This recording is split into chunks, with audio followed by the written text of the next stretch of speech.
I don't know about Tillerson, but I do know that John Bolton doesn't get it. He still believes in regime change. He's still a big cheerleader for the Iraq war. He's promoted a nuclear attack by Israel on Iran. He wants to do regime change in Iran. So I think John Bolton is so far out of it and has such a naive understanding of the world. If he were to be the assistant or the undersecretary for Tillerson, I'm an automatic no on Bolton. He should get nowhere close to the State Department if anybody with a sane worldview is in charge.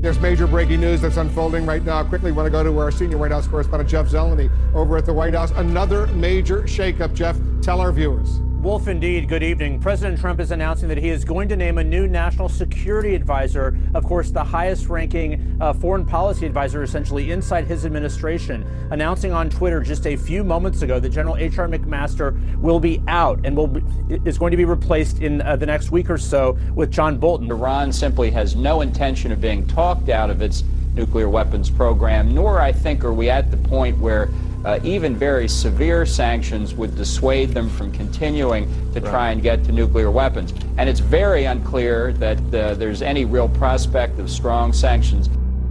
If you can give me a quick answer, is military force probably in the end the only answer? There are two outcomes. One is Iran gets nuclear weapons. The other is Israel or somebody uses military force to stop it. That's where we are. Let's read this here, Wolf. He says, I'm pleased to announce that effective April 9th of 2018, Ambassador John Bolton will be my new national security advisor. Reaction to this news?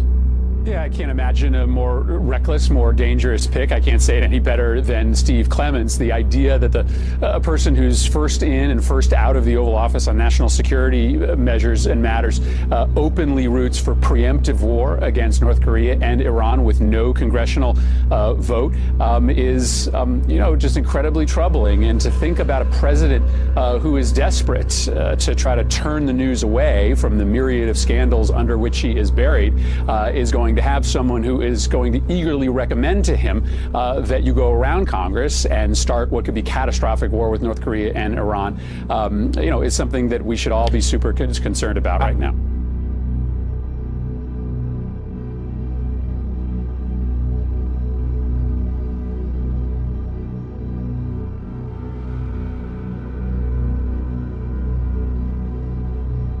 North and South Korean leadership sitting down for a historic meeting today. The first time in more than 2 years, we're now hearing that both sides have agreed on the following. They will hold talks, apparently, on reducing military tensions. They will actively cooperate for the Olympics next month in Seoul, South Korea.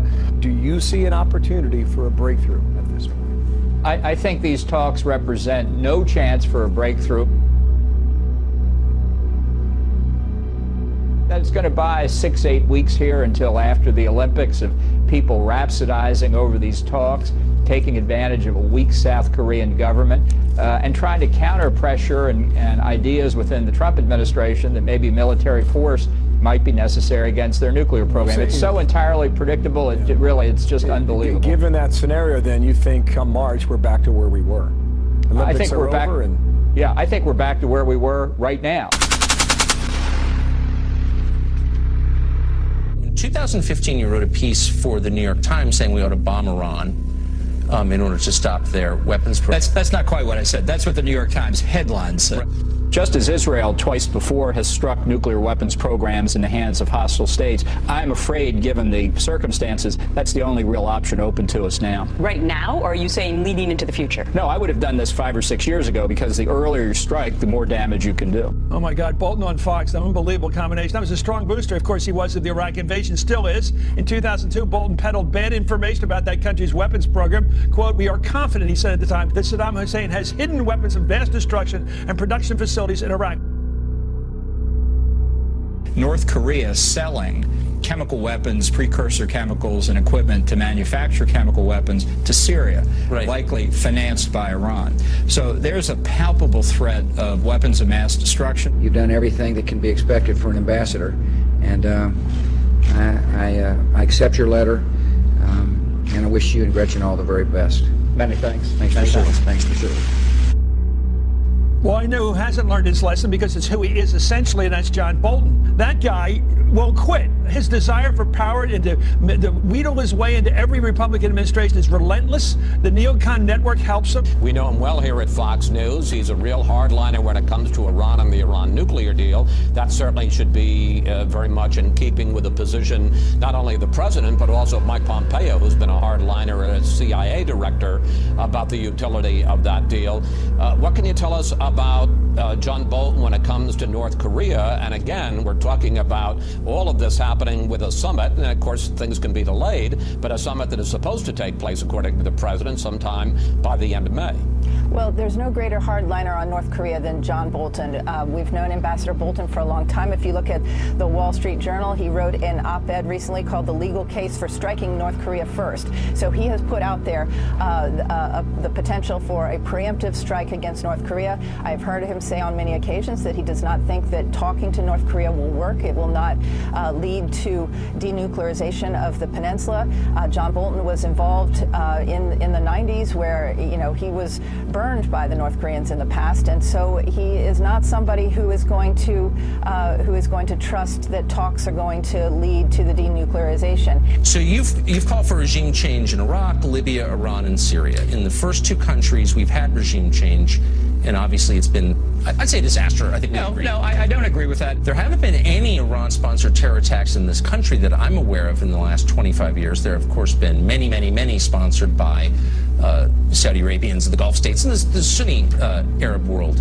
So why should we see Iran as our primary threat? Because Iran, for many decades, has been the world's central banker of international terrorism. So it's their support for terrorism generally that should concern us, not necessarily specific attacks in the United States. But I mean, in order to commit American troops and the billions it takes to prosecute any kind of conflict, wouldn't you want to go after the people who are attacking us here first? Yeah. Well, nobody's talking about committing massive amounts of troops. What we have to worry about, I think, most importantly, is the threat of North Korea's nuclear weapons program, which is more advanced than Iran's. But it all ties together in the Middle East.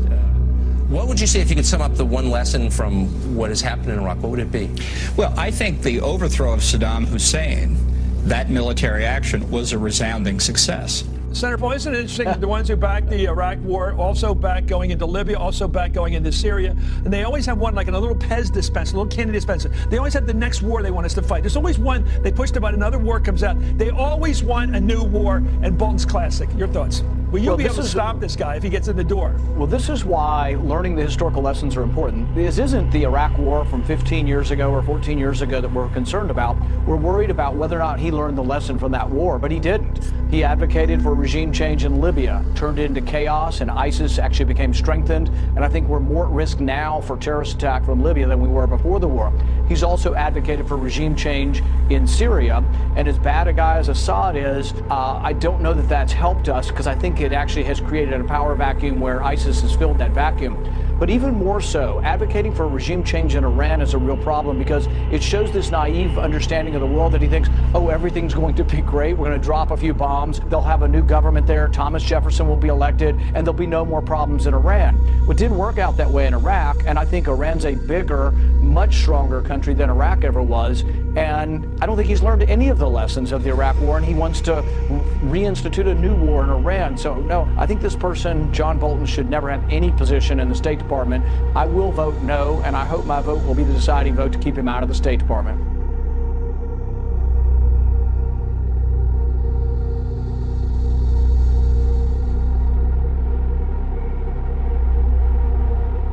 H.R. McMaster was very centrally involved in setting up the discussions for a potential meeting with President Trump and Kim Jong-un. He was central to all of those meetings with the South Korean diplomats. He was in San Francisco last weekend planning for that. So, Wolf, this is something that is going to certainly shake up that meeting. I would argue that it could certainly change it from even potentially happening.